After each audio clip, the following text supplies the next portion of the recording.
দিয়েছি তো রক্ত, দিয়েছি তো রক্ত, রক্তের বন্যায়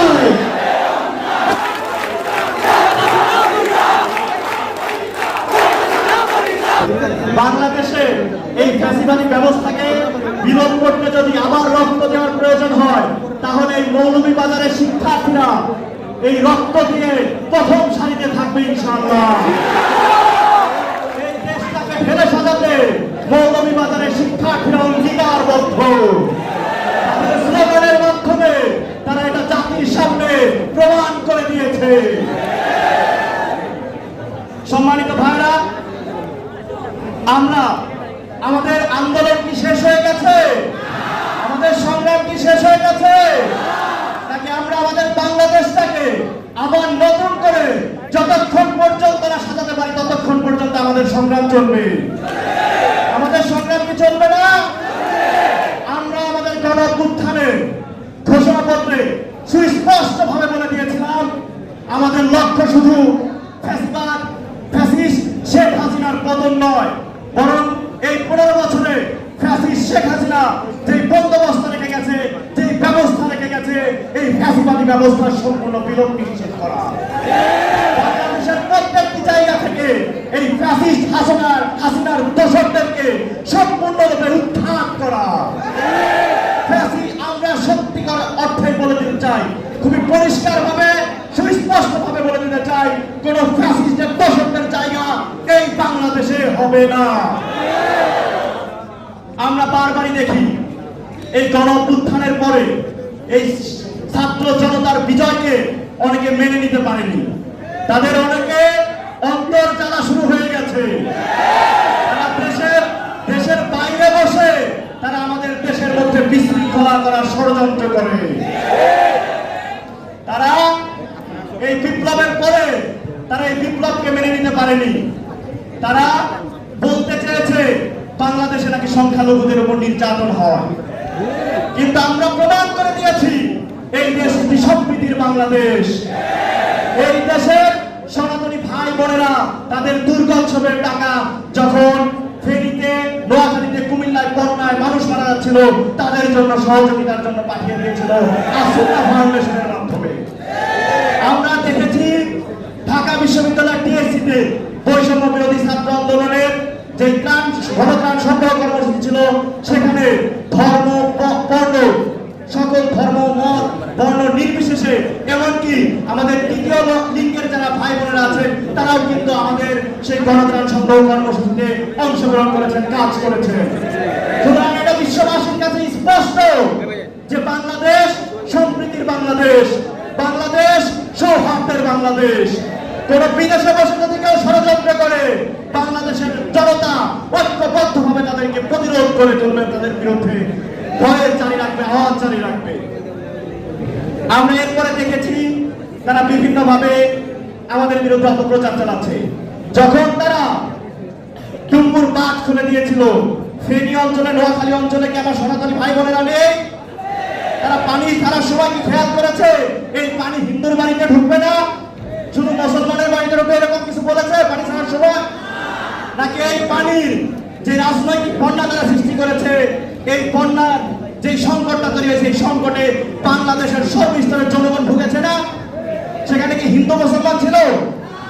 যারা বর্ডারে সন্ত্রাসী বিএসএফ যখন গুলি করে মারে, তখন কি সেটা থেকে হিন্দু কে মুসলমান? তারা স্বর্ণা দাসকে নির্মমভাবে গুলি করে হত্যা করেছে, তারা কি স্বর্ণা দাসের ধর্মীয় পরিচয় জানতে চেয়েছে? তারা ধর্মীয় পরিচয় জানতে চায় নাই। সুতরাং ব্যাপারগুলো আমাদের কাছে খুবই সুস্পষ্ট। তারা আমাদের সাথে আমাদেরকে বন্ধু রাষ্ট্র বলে, আমরাও চাই তাদের সাথে সৌহার্দ্যপূর্ণ, বন্ধুত্বপূর্ণ সম্পর্ক রাখতে, কিন্তু তারা এতদিন পর্যন্ত যেভাবে আধিপত্য কায়েম করেছে, সেই আধিপত্য আর চলতে দেওয়া যাবে না। এতদিন ফ্যাসিস্ট শেখ হাসিনা অবৈধভাবে ক্ষমতায় ছিল, তাকে ক্ষমতায় রাখার পিছনে এই দিল্লির হাত রয়েছে না? সুতরাং এই কারণেই কিন্তু এই ফ্যাসিস্ট হাসিনা দিল্লিকে অবৈধভাবে বিশেষ সুবিধা দিয়েছে, যা ছিল আমাদের দেশের স্বার্থের পরিপন্থী, আমাদের সার্বভৌমত্বের পরিপন্থী ভাবে তারা বিভিন্ন চুক্তি করেছে, তাই না? বর্তমান সরকার কাদের সরকার? ছাত্র জনতার সরকার না? এই সরকারের সাথে আমাদের পূর্ণ সমর্থন রয়েছে না? সুতরাং কোন আধিপত্যের আচরণ যদি করতে চায় তাহলে কি এই পাশে যেটা আছে সেটা কি থাকবে? সেটা থাকবে? আমি কোনটার কথা বলেছি আপনারা বুঝতে পেরেছেন? আমরা খুবই সুস্পষ্ট ভাবে বলতে চাই, এতদিন এই ফ্যাসিস্ট হাসিনা বিজেপি যে এই বাহিনীটা ছিল তাদেরকে তারা সীমান্তে তাদেরকে একদম কিসের মতো রাখা হয়েছে, একদম স্ট্যান্ড বাই দাঁড় করে রাখা হয়েছে। সীমান্তে তারা গুলি চালাতে পারে না, তারা গুলি চালায় তাদেরকে দাঙ্গা পুলিশের মতো দেশের ভিতরে গুলি চালানোর নির্দেশ দিয়ে দিয়েছিল ফ্যাসিস্ট হাসিনা। আমরা বলতে চাই দেশের মধ্যে এই ধরনের অরাজকতা করা যাবে না। আপনার যদি গুলি চালাতে মনে চায় সীমান্তে যান, ওপার থেকে একটা গুলি ছুড়লে এপার থেকে 10টা গুলি ছুড়বে। আমরা বলাই পারি যে সীমান্ত যুদ্ধ হয়েছিল সেই সীমান্ত যুদ্ধের কথা ভুলে যায়নি। কুড়িগ্রামে যে ইন্ডিয়ার যে বিএসএফ সীমান্ত দিয়ে ঢুকে প্রবেশ করেছিল, কুড়িগ্রামের বিজেপি সহ যত ছাত্র জনতা যারা ছিলেন তারা কিন্তু সম্মিলিতভাবে ওই ভারতের বিএসএফ বাহিনীকে পরাজিত করেছে না? সুতরাং তারা স্পষ্ট, তারা কিন্তু আমাদের কাছে পরাজিত শক্তি। সুতরাং এখন থেকে যদি সীমান্তে একটা গুলি চলে, এপার থেকে কয়টা গুলি চলবে? 10টা গুলি চলবে। এই ব্যাপারটা যদি আমরা রাখতে চাই, আমাদের দেশের স্বার্থ যদি আমরা টিকিয়ে রাখতে চাই, দেশের সংহতি যদি আমরা টিকিয়ে রাখতে চাই, তাহলে আমাদের কি থাকতে হবে? ঐক্যবদ্ধ থাকতে হবে। আমাদের হাতে কি বুলেট ছিল? আমাদের হাতে কোনো অস্ত্র ছিল? আমাদের শুধু ছিল স্লোগান আর বুক ভরা সাহস। তারা গুলি করেছে, আমরা বুক পেতে দিয়েছি। এর মধ্যে দিয়ে কিন্তু ফ্যাসিস্ট হাসিনা দেশ ছেড়ে পালিয়েছে। দেশের যে কোনো সংকট নিরসনে যদি ছাত্র জনতা এক এবং ঐক্যবদ্ধ থাকে তাহলে দেশের যে কোনো সংকট মোকাবেলায় আমরা স্বনির্ভর। আমাদের কারো উপরে ডিপেন্ড করার প্রয়োজন নেই, আমরা নিজেরাই সমৃদ্ধ। আমাদের বারবার একটা জিনিস ভুল বোঝানো হয় যে আপনারা আলাদা, আপনারা সমৃদ্ধ নয়, আপনারা দিল্লির উপর ডিপেন্ডেন্ট। আমরা কি দিল্লির উপর ডিপেন্ডেন্ট? আমরা যদি আমাদের কৃষি খাতকে আরো ভালো করতে পারি, আরো উন্নত করতে পারি, আমাদের কারো উপরে কোনো ডিপেন্ডেন্সির প্রয়োজন নাই, আমরা সমৃদ্ধ। এই ব্যাপারগুলো আমাদের বুঝতে হবে এবং দেশের স্বার্থে কিন্তু আমাদের কাজ করে যেতে হবে। আমরা চাচ্ছি গোটা রাষ্ট্র ব্যবস্থার একটা সংস্কার করতে। এতদিন পর্যন্ত আমরা দেখেছি দেশের বিচার বিভাগ, সেই বিচার বিভাগ কি স্বাধীন ছিল? সেই বিচার বিভাগ স্বাধীন ছিল না। দেখা গেছে একজন বিচারপতি যে হাইকোর্টে বা সুপ্রিম কোর্টে বা জজ কোর্টে যে রায় পড়ছে, সে কি রায় পড়ছে নাকি আওয়ামী লীগের কোন নেতার বক্তব্য দিচ্ছে, সেটা আমাদের বুঝার উপায় ছিল না। এইভাবে দেশের প্রত্যেকটি প্রতিষ্ঠানকে তারা ধ্বংস করে দিয়েছে। এই প্রতিষ্ঠানগুলোর সংস্কার করতে হবে, এই প্রতিষ্ঠানগুলো দলীয়করণ মুক্ত করতে হবে। দেশের প্রত্যেকটি প্রতিষ্ঠান রাষ্ট্রের হয়ে কাজ করবে, জনতার হয়ে কাজ করবে। তারা কোনো রাজনৈতিক দলের এজেন্ডা বাস্তবায়ন করতে পারবে না। সেইভাবে আমাদের কাজ করে যেতে হবে, আমাদের দেশটাকে ঢেলে সাজাতে হবে। আমাদের মধ্যে যে সম্প্রীতি রয়েছে, অনেকেই চাইবে সেই সম্প্রীতি ধ্বংস করে দিতে, হিন্দু মুসলমান একটি সাম্প্রদায়িক দাঙ্গা তৈরি করে দিতে। কিন্তু জাতীয় সংকট নিরসনে এবং জাতীয় স্বার্থ রক্ষায় আমরা এক এবং অভিন্ন, সেটা যেমন আমরা ইতিপূর্বে প্রমাণ করেছি, সামনেও আমাদের প্রমাণ করতে হবে। আমাদের বাংলাদেশ একটি সম্প্রীতির বাংলাদেশ।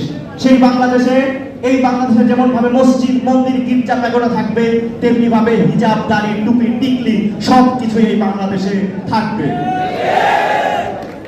এর মধ্যে দিয়ে যারা আমাদের মাঝে দাঙ্গা সৃষ্টি করতে চাইবে, মনে করতে হবে তারা এই ফ্যাসিস্ট হাসিনার কিন্তু দোষর। তাদের বিরুদ্ধে আমাদের প্রতিবাদ জারি রাখতে হবে এবং নিজেদের মধ্যে যে সম্প্রীতি এবং একতা রয়েছে সেই একতাকে টিকিয়ে রাখতে হবে। এই বাংলাদেশের মানুষের মানবিক যে মর্যাদা ফ্যাসিস্ট হাসিনা কেড়ে নিয়েছিল, সেই মানবিক মর্যাদা নিশ্চিত করতে হবে। মনে রাখতে হবে নারী পুরুষের শারীরিক গঠন অবয়বে পার্থক্য থাকতে পারে, কিন্তু মানবিক মর্যাদায় সকলেই সমান, সকলের সমান অধিকার। মানবিক মর্যাদায় কোনো প্রকার কোনো বৈষম্য করা যাবে না। এই বাংলাদেশ সাম্যের বাংলাদেশ এবং বাংলাদেশে সামাজিক যে সুবিচার রয়েছে সেই সুবিচার নিশ্চিত করতে হবে। তাহলেই কিন্তু আমরা একটি আমাদের যে স্বপ্নের বাংলাদেশ, সেই বাংলাদেশ আমরা গড়ে তুলতে পারবো। এজন্য কি আমরা সবাই প্রস্তুত আছি? আমাদের শহীদেরা জীবন দিয়ে গেছেন, তারা রক্ত বিসর্জন দিয়েছেন, আমাদেরকে একটি স্বাধীন বাংলা আবার উপহার দিয়ে গেছেন। তাদের স্বপ্ন পূরণ করার দায়িত্ব কাদের? আমরা কি আমাদের শহীদের পূর্ণ মর্যাদা রাখতে পারবো? আমরা কি শপথ করতে পারি যে আমাদের জীবনের শেষ রক্তবিন্দু দিয়ে হলেও আমরা শহীদরা যে স্বপ্ন নিয়ে বাংলাদেশটাকে আবারও স্বাধীন করেছে, ফ্যাসিস্ট হাসিনাকে উৎখাত করেছে, সেই স্বপ্ন আমরা পূরণ করব। কে কে জীবনের শেষ রক্তবিন্দু দিয়ে হলেও এই ফ্যাসিবাদী ব্যবস্থার বিলোপ এবং শহীদদের মর্যাদা রক্ষা করবেন, হাত তুলে দেখান তো। ইনশাআল্লাহ সৃষ্টিকর্তা আমাদেরকে তৌফিক দান করুন।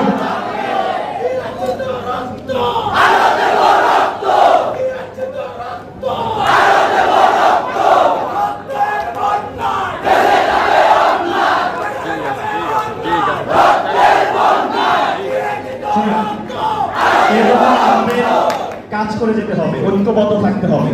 অনেকেই 5ই আগস্টের পরে অনেকেই সমন্বয় দাবি করছে, সমন্বয় দাবি করার কোনো সমস্যা নেই। 5 তারিখের পরে অনেকেই সমন্বয় হয়েছে, কোনো সমস্যা নেই। আমরা স্লোগান দিয়েছিলাম, তুমি কি আমি কি সমন্বয়ক সমন্বয়ক। সুতরাং বাংলাদেশের প্রত্যেকটি ছাত্র জনতাই কিন্তু একজন সমন্বয়ক, সেটা আমরা বিশ্বাস করি। কিন্তু কোনো চাঁদাবাজ, কোনো সিন্ডিকেটবাজ, কোনো মাদক ব্যবসায়ী তারা বৈষম্য বিরোধী ছাত্র আন্দোলনের যে অনুপ্রেরণা ছিল, বিপ্লবের যে গ্লোরি ছিল, সেই গ্লোরিকে তারা ধারণ করে না। সে যদি কোনো নামেও সমন্বয়ক থাকে, কিন্তু সে যদি চাঁদাবাজির সাথে সম্পৃক্ত হয়, তার সাথে বৈষম্য বিরোধী ছাত্র আন্দোলনের কোনো সম্পর্ক নেই। তাকে আইন শৃঙ্খলা রক্ষাকারী বাহিনীর হাতে তুলে দিতে হবে। আমরা স্পষ্টভাবে বলে দিতে চাই, বাংলাদেশে ঘুষ, চাঁদাবাজি, দুর্নীতি, সিন্ডিকেট এই সকল কোনো কিছুই চলবে না। বৈষম্য বিরোধী ছাত্র আন্দোলন গণ অভ্যুত্থানের চেতনাকে ধারণ করে। গণ অভ্যুত্থানের যে চেতনা ছিল, আমাদের শহীদরা কি চাঁদাবাজির জন্য জীবন দিয়ে গেছে? দুর্নীতির জন্য জীবন দিয়ে গেছে? ঘুষের জন্য জীবন দিয়ে গেছে? সুতরাং যারা এই সবের সাথে সম্পৃক্ত থাকবে, তারা আমাদের শহীদের রক্তের সাথে বিশ্বাসঘাতকতা করে। তাদের সাথে কি আমাদের কোনো সম্পর্ক থাকবে? চাঁদাবাজির বিরুদ্ধে, সন্ত্রাসের বিরুদ্ধে, দুর্নীতির বিরুদ্ধে আমাদের প্রতিরোধ করে তুলতে হবে। সুতরাং সে যেই হোক না কেন, যত ক্ষমতাশীলই হোক না কেন, যত বড় সমন্বয়ক দাবিদারি হোক না কেন, সে যদি চাঁদাবাজি এই সকল কিছুর সাথে সম্পৃক্ত হয়, তাকে তো গণধোলাই দিবেনই, সাথে সাথে হচ্ছে পুলিশের হাতেও তুলে দিবেন। এছাড়াও আমরা বলতে চাই, এই দেশটা আমাদের সবার, সবাইকে এই দেশটা নিয়ে কাজ করতে হবে, এই দেশটাকে এগিয়ে নিয়ে যেতে হবে। আমরা এতদিন পর্যন্ত অনেক জায়গায় আমরা দেখতে পেয়েছি, বৈষম্য বিরোধী ছাত্র আন্দোলনের নাম করে অনেকেই অনেকভাবে নানা ধরনের অভিযোগ এসেছে। সুতরাং আমরা সিদ্ধান্ত নিয়েছি, আমরা একটি অথরাইজড কমিটি করে দিয়ে, অথরাইজড কমিটি শিক্ষার্থীদের মতামতের ভিত্তিতে কিন্তু করা হবে, যাতে করে কেউ যাতে কোনো প্রকার অন্যায় কাজের সাথে যুক্ত না হতে পারে, সেই ব্যাপারগুলো আমরা নিশ্চিত করব। এই ব্যাপারগুলো নিয়ে আমাদের আওয়াজ তুলতে হবে, কথা বলতে হবে। অনেক কথাই বললাম, অনেক অগোছালো কথাই হয়ে গেছে। শুরুতে স্লোগান দেওয়ার কারণে গলাটাও একটু ভেঙে গেছে। তো সবার প্রতি অসংখ্য ধন্যবাদ। মৌলভীবাজারে যে শিক্ষার্থীদের স্বতঃস্ফূর্ত অংশগ্রহণ, সেজন্য আমরা মৌলভীবাজারে যারা আছেন সকল ছাত্র জনতাকে ধন্যবাদ এবং কৃতজ্ঞতা দিয়ে আমার বক্তব্য এখানে শেষ করছি। ধন্যবাদ সবাই।